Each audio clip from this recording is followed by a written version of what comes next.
Барлықтарыңызға сәлем. Мен сіздерге бүгін өте ерекше, әдемі және де оңай сақинаны жасауды үйрететін боламын. Ол бізде осындай болады. Оның ортасында осындай ақ түсті немесе қалаған түсті болса болады. Бірақ ол бисерден, шетіндегі бисерлерден 2-3 есе үлкен болу керек. Мен бірақ бүгін бисер алмаймын. Мен бүгін жемчуг аламын. Мен мынаны осыны жасаған кезде мен осындайды алғанмын. Бірақ мен қазір жемчугты алғым келіп тұр.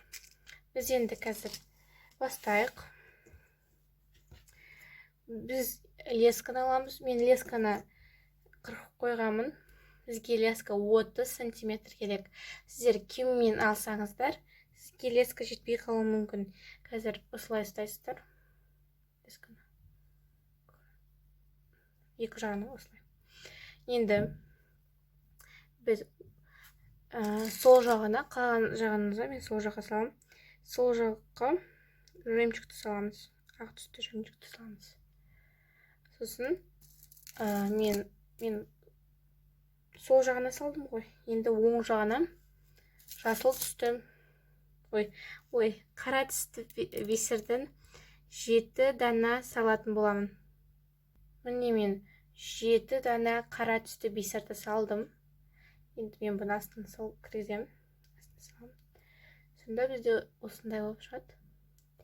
Енді сол жақтағы лесканың соңын ең соңында, ең шетінде тұрған қара бисердің ішіне кіргізетін боламын.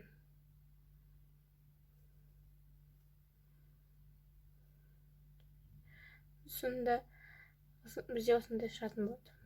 Бізде ортасында тұр.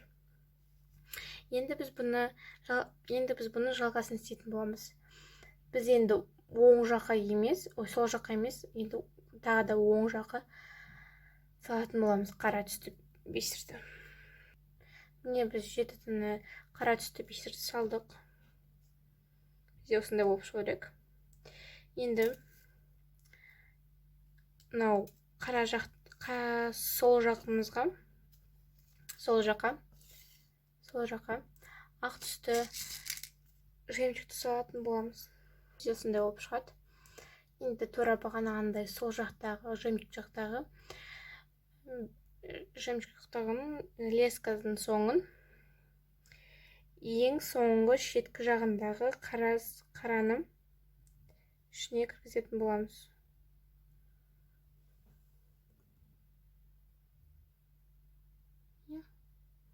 Енді біз тартамыз.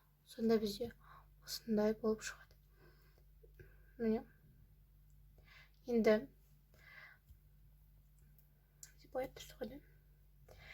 біз сол жаққа қара түсті 7 дана бисерді салатын боламыз. Міне біз 7 дана қара түсті бисерді салдық сол жаққа. Енді оң жағымызға ақ түсті жемчугті салатын боламыз. Біз енді ақ жемчугтың лескасының соңын ең шетінде тұрған қара бисерға кіргізетін боламыз.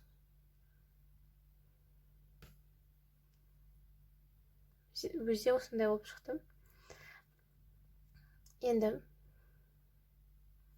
оң жаққа 7 дана қара бисерді салатын боламыз. Міне біз 7 дана қара бисерді салдық. Енді сол жаққа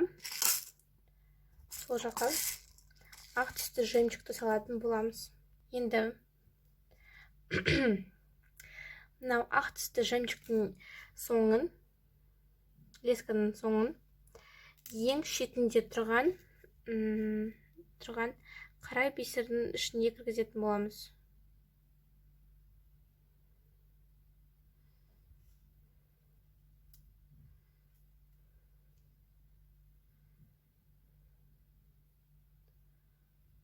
Міне бізде осындай болып шықты.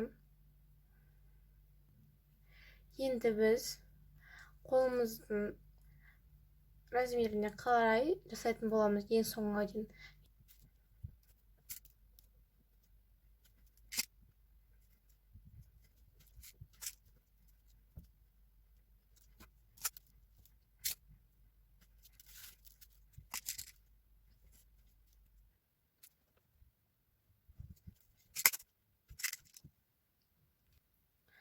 Енді біз ең соңғы осындайын жасайтын боламыз. Ол кезде біз басқаша қылып жасаймыз.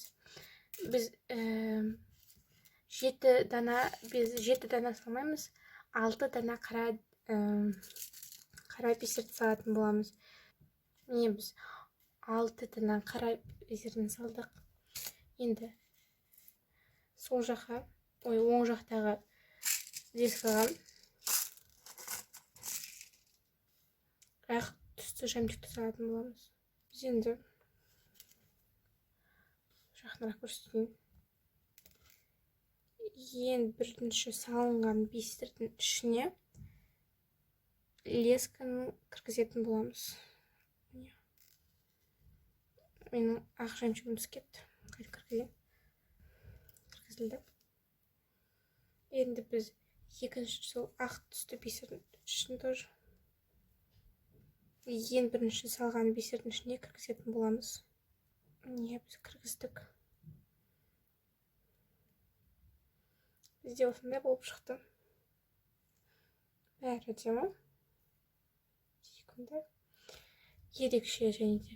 Енді біз бұны шығып кетпес үшін кемімен 3 рет байлау керекпіз. Мен енді 3 рет байладым. Енді мен бұны қайта қырқамын. Бұны жерде бір ақ сантиметр қалдыратын боламыз. Міне мен қырықтым. Менде 1 сантиметр қалды. Енді біз зажигалканы аламыз.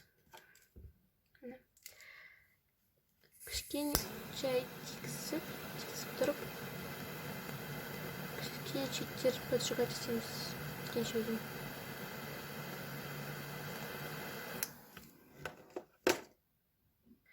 Міне бізде осындай өте әдемі, және де сүйкімді ерекше сақина шықты. Сіздерге менің видеом ұнаса, лайк басып, комментарий жазуды ұмытпаңыздар. Менің жаңадан шыққан видеомдан қалып қалмас үшін подписаться етіп, колокольчикті басыңыздар. Мен сіздермен қоштаспаймын. Келесі кездескенше сау болыңыздар.